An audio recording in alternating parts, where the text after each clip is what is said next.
Baik, Assalamualaikum warahmatullahi wabarakatuh. Nama saya Muhammad Hussein, NIM T 2019-1203.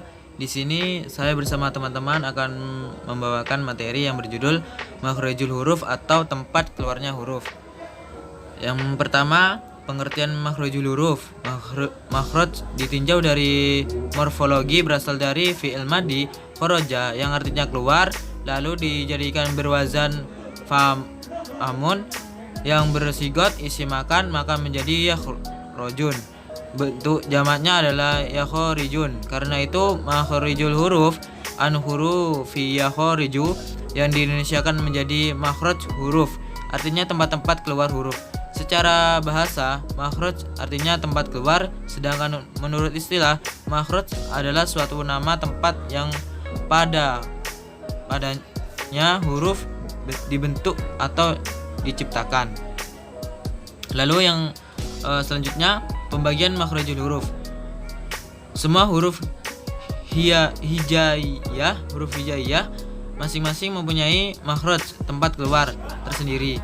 Secara umum, makhrajul huruf terbagi menjadi 5 bagian yang terdiri atas 17 makhrajul huruf. Berikut ini adalah rinciannya.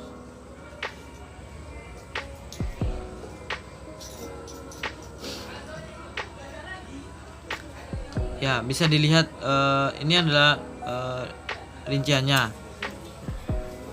Di bawah ini adalah 17 makhrajul huruf disertai dengan latihan mengucapkannya.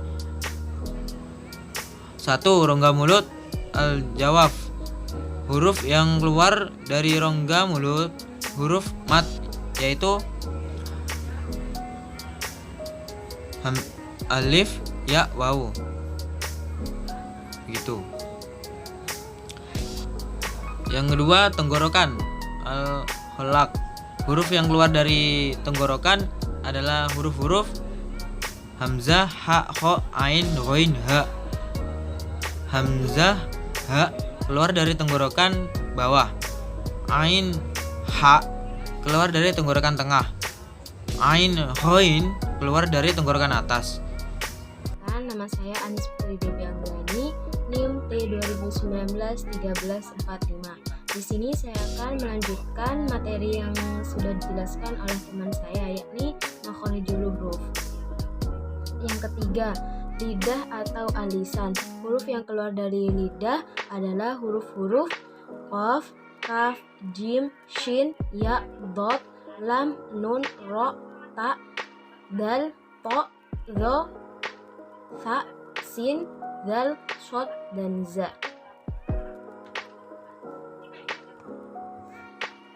Bunyi huruf keluar dari pangkal lidah dekat dengan kerongkongan yang dihimpit ke langit-langit mulut bagian belakang. Yang kedua, bunyi huruf seperti huruf, namun pangkal lidah diturunkan. Yang ketiga, bunyi huruf keluar dari tengah-tengah lidah bertemu dengan menempati langit-langit bagian atas.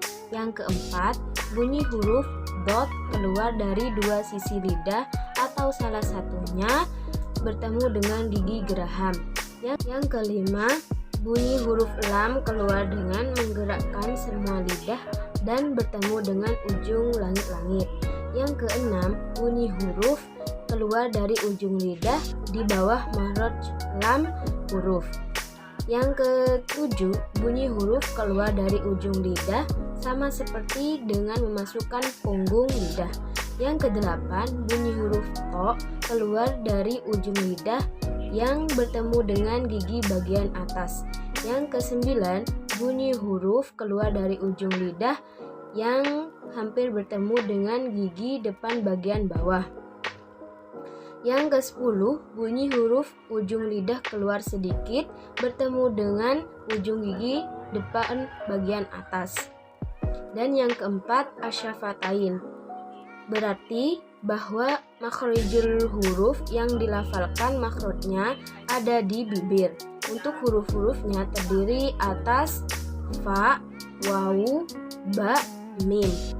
Pembacaan asyafatain, fa yaitu pertemuan bibir bawah bagian tengah dengan gigi seri atas. mim dan ba dan waw, yaitu perpaduan bibir atas dan bawah. Dan yang kelima, khoisyum. Khoisyum mengharuskan huruf-hurufnya dilafalkan lewat hidung. Tata cara ini umumnya hanya digunakan bacaan gunnah.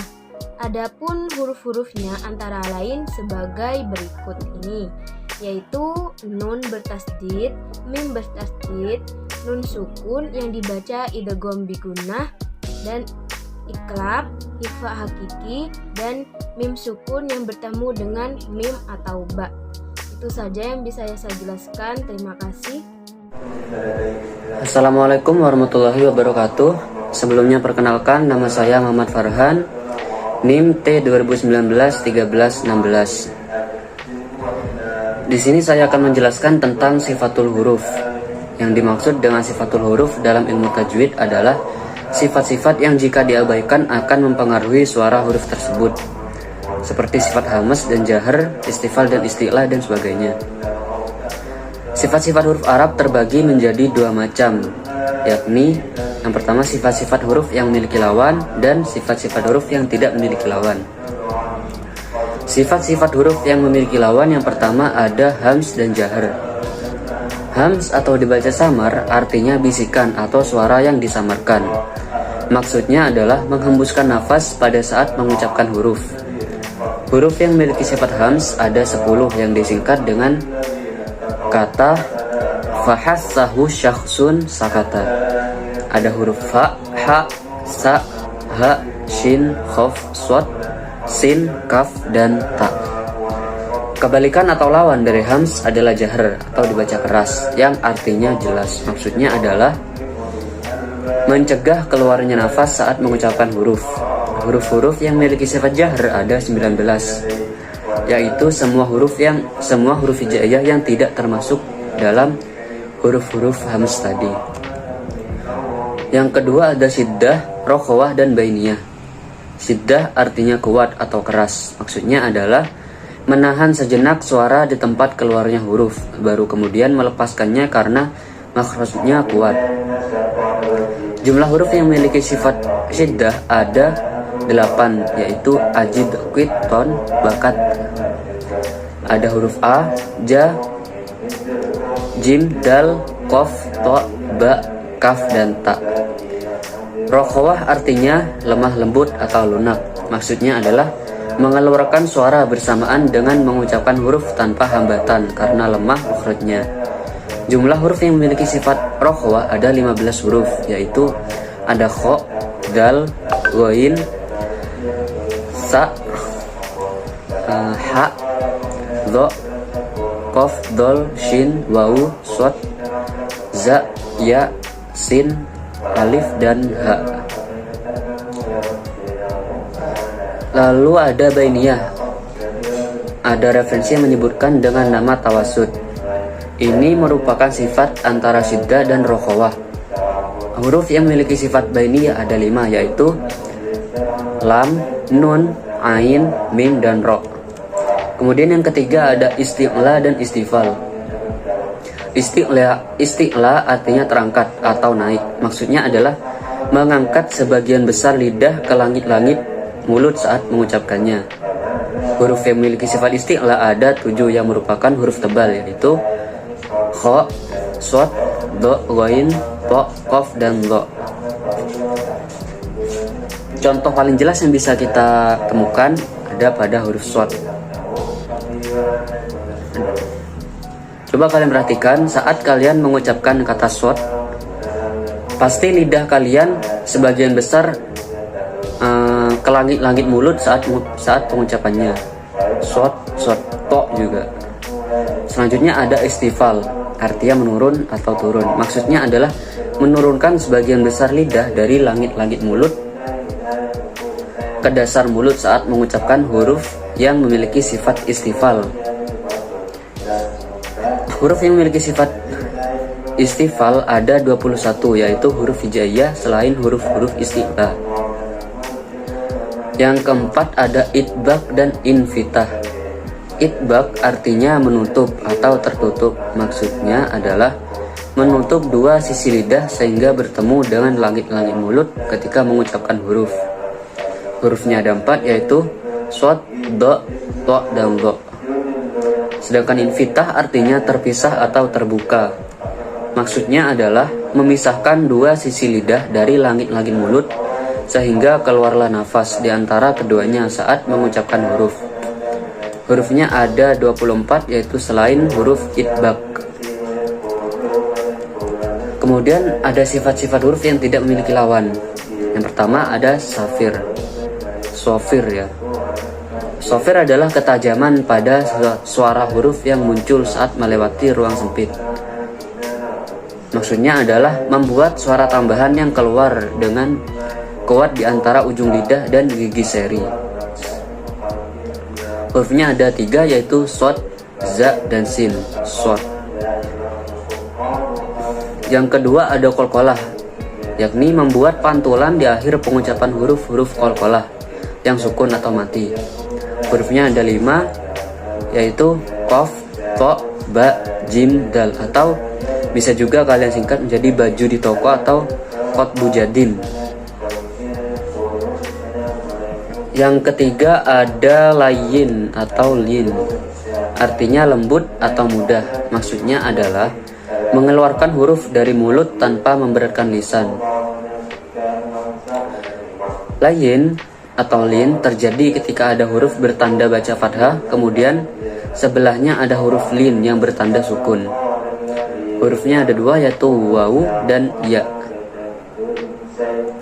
Yang keempat ada inhiraf, artinya condong atau miring. Maksudnya adalah pengucapan hurufnya miring setelah keluar dari ujung lidah. Hurufnya ada 2, yaitu ro dan lam.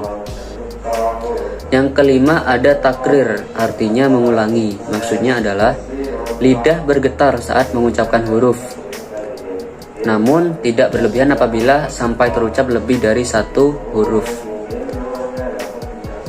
Ro. Hurufnya ada 1, yaitu ro, hanya ro. Yang keenam ada tafasyishi,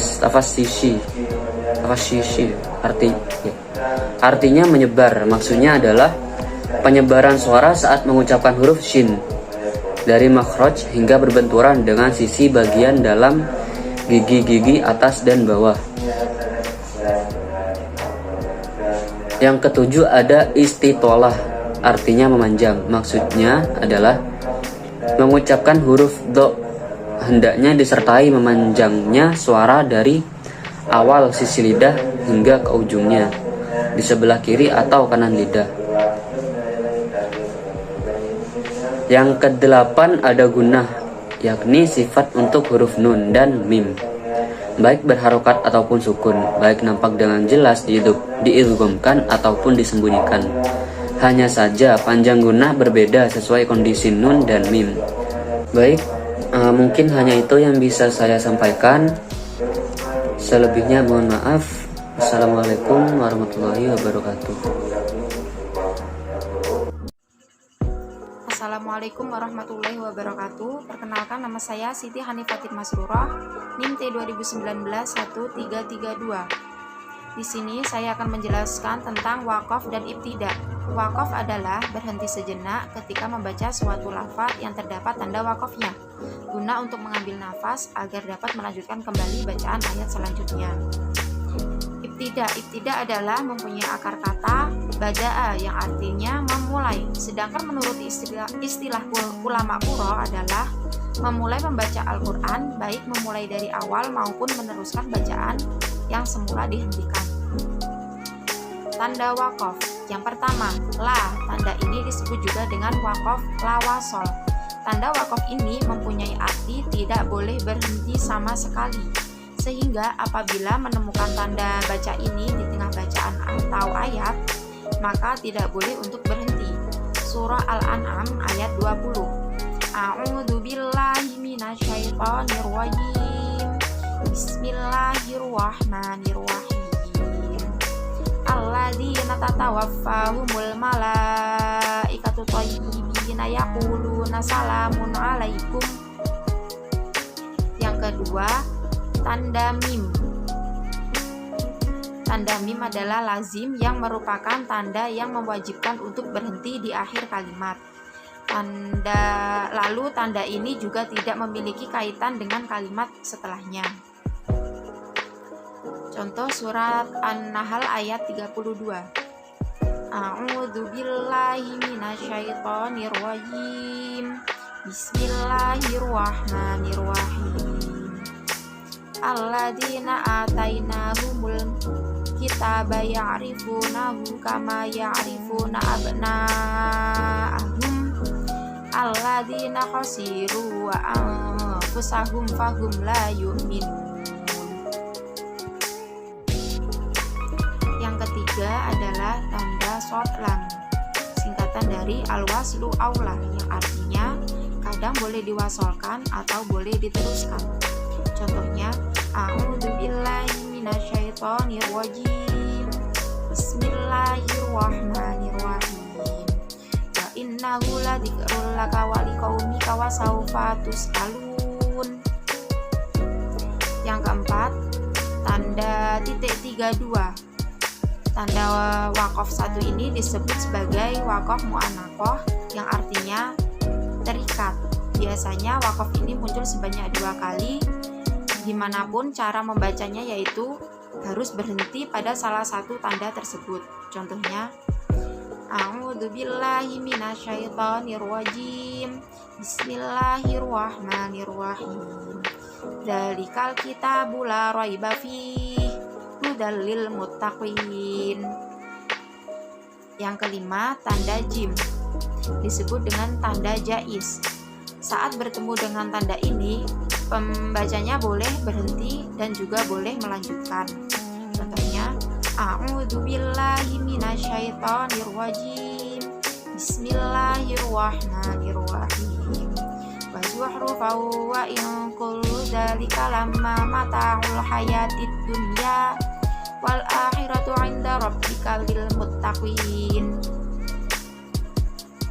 Yang keenam adalah qaf lam, singkatan dari al-waqfu aula, diutamakan untuk berhenti apabila menemukan tanda tersebut. Yang ketujuh adalah sahta, berhenti sejenak tanpa bernafas apabila terdapat tanda waqaf sin. Maka yang harus dilakukan yaitu berhenti sejenak sehingga memutus bacaan tetapi tidak diperbolehkan bernafas. Yang kedelapan adalah waqaf mutlak, to. Tanda to artinya harus berhenti. Maka apabila kalian menemukan tanda waqaf to pada bacaan, maka kalian harus berhenti. Yang kesembilan adalah waqaf mustahab, diutamakan untuk berhenti apabila jika terdapat tanda waqaf ini dianjurkan lebih baik untuk berhenti daripada melanjutkannya. Dan yang ke-10 adalah waqaf murahas atau short. Tanda waqaf ini tidak berhenti selama tidak menemukan alasan untuk berhenti atau kita kehabisan napas karena panjangnya surah ayat, maka kita meneruskan bacaan. Yang ke-11 adalah waqaf qabih. Tanda waqaf qaf artinya diutamakan untuk melanjutkan. Apabila pada ayat Al-Quran terdapat tanda waqaf qaf, lebih baik diutamakan untuk melanjutkan bacaan. Yang ke-12, waqaf mujawaz. Tanda waqaf za berarti diutamakan untuk melanjutkan. Untuk tanda waqaf mujawaz ini, maka kalian dianjurkan untuk melanjutkan membaca. Yang ke-13, waqaf kadzalik. Tanda waqaf kaf berarti sama dengan waqaf sebelumnya. Jadi apabila kalian menemukan tanda waqaf za ini, maka kalian harus menyamakan tanda waqaf sebelumnya. Yang terakhir adalah ibtida. Ibtida mempunyai 2 versi. Yang pertama, memulai membaca Al-Quran untuk pertama kalinya. Misalnya, selesai sholat, seseorang membaca surah Al-Baqarah ketika membaca lafaz Alif Lam Mim. Itulah yang dinamakan ibtida, yakni memulai pertama kali membaca Al-Quran. Yang kedua, memulai membaca Al-Quran setelah berhenti yang semula sudah membaca Al-Quran. Misalnya, seseorang membaca surah Al-Fatihah ayat pertama dan kedua. Bismillahirrahmanirrahim. Alhamdulillahirabbil alamin. Ar-Rahmanirrahim. Lalu berhenti, kemudian diteruskan dengan ayat ketiga. Maka pada saat memulai membaca ayat ketiga itulah yang disebut ibtidah. Sekian presentasi dari saya. Wassalamualaikum warahmatullahi wabarakatuh.